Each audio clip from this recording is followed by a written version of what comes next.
Hey everyone, welcome to today's vlog. On this episode, I borrowed another friend of mine's car, so I'm gonna go attempt going to parts store and get a starter for my Honda. So today I'm borrowing a friend of mine's CSX Type S. Man, this is my favorite Civic generation. Oh man, like, you guys probably recognize this CSX. It's Charles. Charles's CSX. I appreciate for him for helping me out on this. And as soon as this car warms up, and we'll be going. So if you haven't subscribed yet, please subscribe and turn on the notification. And this is part 3 or 4 of the repair of my Tacoma. So see, after this video, watch the previous episodes. Oh man, this week was been a nightmare. At least I got friends who helped me out. So anyways, so stay tuned and let's start the vlog.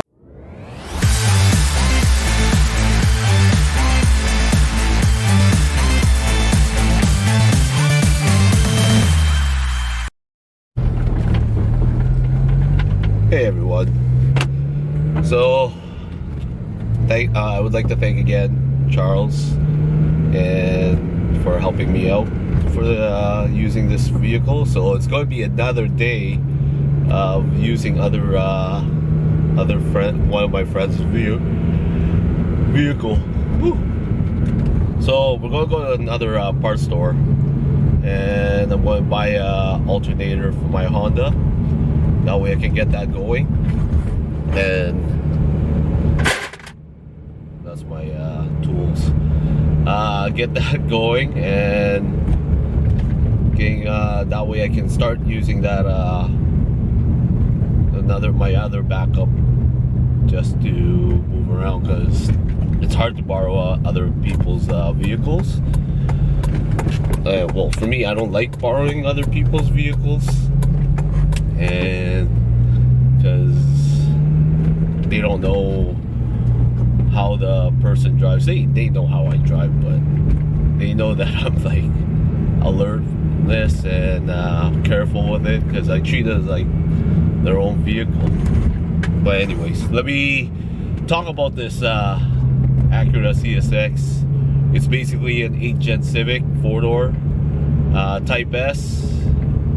It's a different version. It's like basically the North American version of a Civic Type R, but it didn't have all the goodies like the Type R seats and the better engine. This is only a K20 Z3, and 2007, 2008 was the only Civic /SI that comes in 4-door. So this is a 4-door 8th gen Civic, and more normally the SI back then had only 2 doors. So, and this Civic or CSX,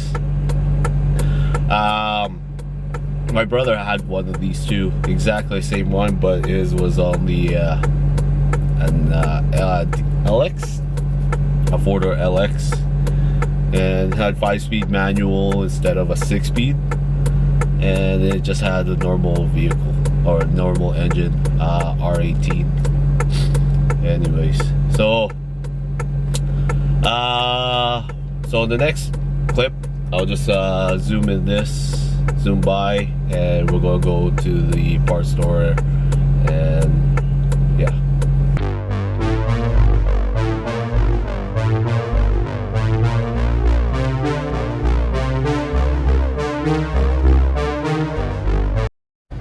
So we made it to the parts store. I just have to grab a few things. Just the starter and not the starter. We tried the starter already. The starter working fine on the Honda.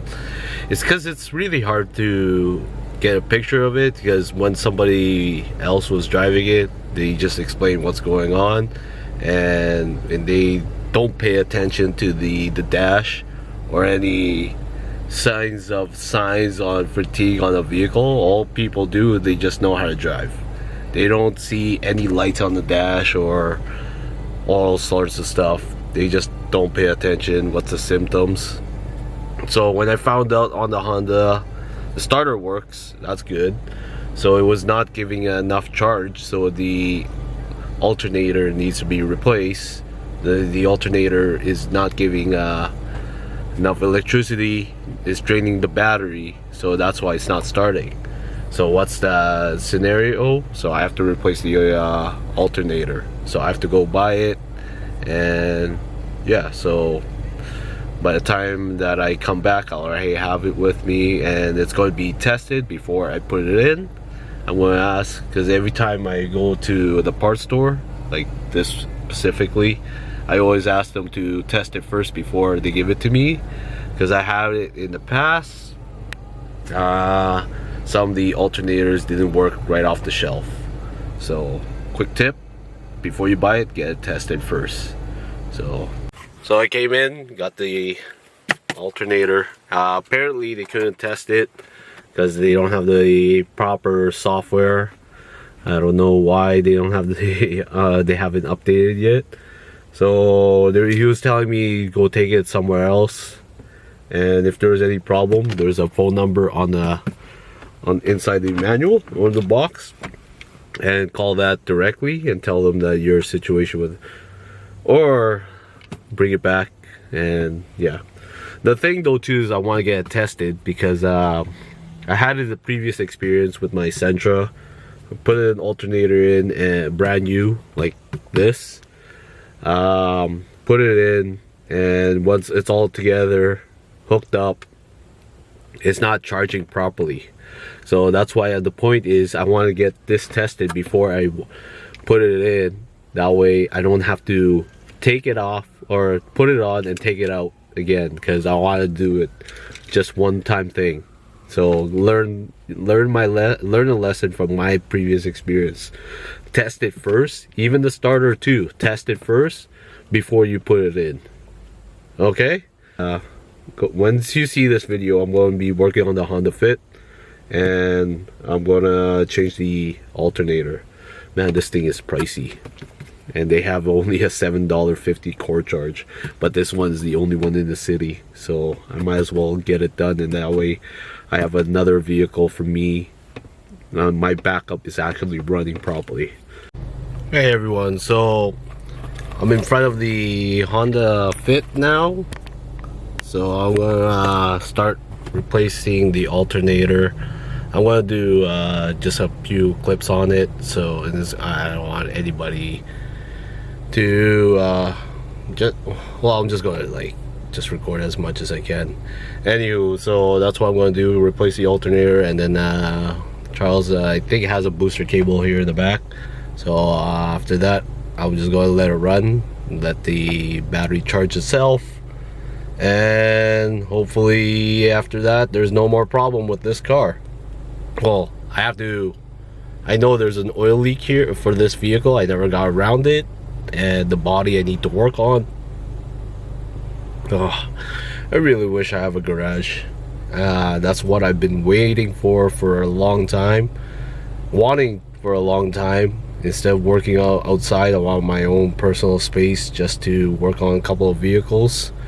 Put a comment down below if you guys have a suggestion what to do, because I'm starting to, I don't want to do any more mobile service, so that's why some of my tools went missing, because I've been just using it and putting it back where I don't remember where it is.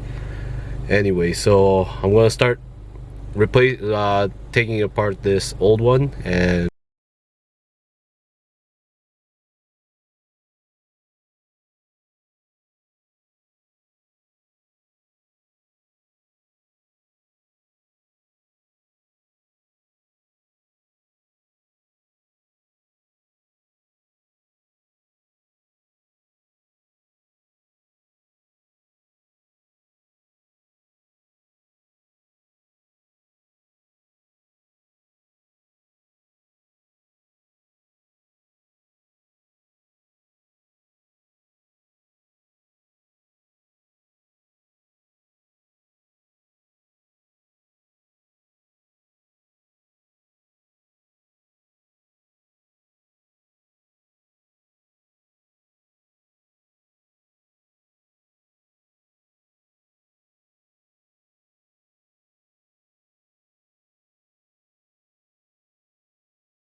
Okay, so I got the alternator in. Look at it. Out of all the engine bay, that's the shiniest one. It was not too difficult. It was 2mm bolt, one on that side and one behind it, and the tensioner, you just have to push it down, or no, pull it up. That way you release the belt. It's not that bad. It's pretty easy. Now I need to boost the battery, boost it, and start it, so that way it has enough boost on the when you crank it. So I gotta tighten that down and boost it and see if it runs. So we're gonna do that. All right, I got it going, and this doesn't sound right. So I'm gonna pull up my scanner and see what code is showing up. This doesn't sound right. I have no idea what's going on. Okay, so I got freaking dirty again. I went quick to Canadian Tire really quick and grab a battery because it's not charging at all. I was thinking about it. It was basically running off the battery, and it damaged the battery also, and the alternator was not charging properly. So it was when you're driving, everything runs off the battery if the alternator is not running. So what I'm going to do is replace the battery on it, and hopefully it runs. I hope that rough idle, it will disappear. I think it was only running on a couple cylinders because it's not enough power on the battery. So we'll go and figure it out. And I checked the scanned it. There was no issues on it. It was just saying that there's a fault code on the freeze map, so it was not running properly. So I hope this when you change the battery, it's going to run perfectly. So I'll see you in a bit. Hey, look at that, it's out. It's really getting dark right now. So I didn't finish the Honda, so I replaced the alternator and the battery on it, and it still won't crank. It cranks a couple of times, and I was thinking about it, and then I got it cranking. So I got it cranking, and it's not running properly. So that check engine light is just basically a safe mode, and I did a live data test on it. I'm not even looking at the camera. I was looking at the live data. Nothing is checking, no reds on it. The only thing is the oxygen sensor on bank, on the downstream, but give and take, that rattle, it's not a knock, that's the muffler cut in half. So the muffler basically is rattling. What I found out, and I was discussing it with my dad because he's been in this situation too. He's like, did you check your injectors? The injectors are fine. And when did you change the spark plug? That was before I put the new motor in. So he had an idea. Basically, it might be the spark plugs. So I gotta go buy another spark plugs from Honda directly, because this one was aftermarket. Because I always buy the OEM ones from the dealership because it's designed for the vehicle, and give and take, and it lasts longer than the other ones you can buy in the store shelf. So I'm going to try change the spark plugs, not tonight. I'm going to take it easy because this whole week has been a saga. So I gotta work on the truck tomorrow morning, and I want to finish that off. That way I have a vehicle. And speaking of vehicles, I would like to thank Charles again, and Caitlin, for helping me out. Yeah, when a brother is in dying need of help, they always help me out. And this is a continued saga. This is one crazy vlog. So I'm gonna look back at this. I'm gonna laugh at it. But anyway, so I'm gonna wrap up the video tonight. It's been a long day for me. So I got the alternator. I tried to get that going, that way I can get my own personal vehicle. So it's basically poor maintenance. So I haven't got, it's really hard for me maintaining vehicles with no personal space, because all the space that that I need, they won't let me use it. So it's kind of hard for me, and my schedule with work and everything. But anyways, we're going off topic, but it's basically, I haven't been up to maintenance on it. The Honda, I've been just driving it non-stop. So I should have, it was my fault not doing proper maintenance on it. All I did was basically oil changes, but whatever. So we're gonna move from this on, and we're gonna do work on, I'm gonna focus on the truck, because anyways, that's what I'm gonna say for today's video. Thank you for watching, and always remember, remember to like and subscribe if you want to watch this kind of content. There's other contents too. So anyways, always stay fly. I'll see you next time, next video. Peace.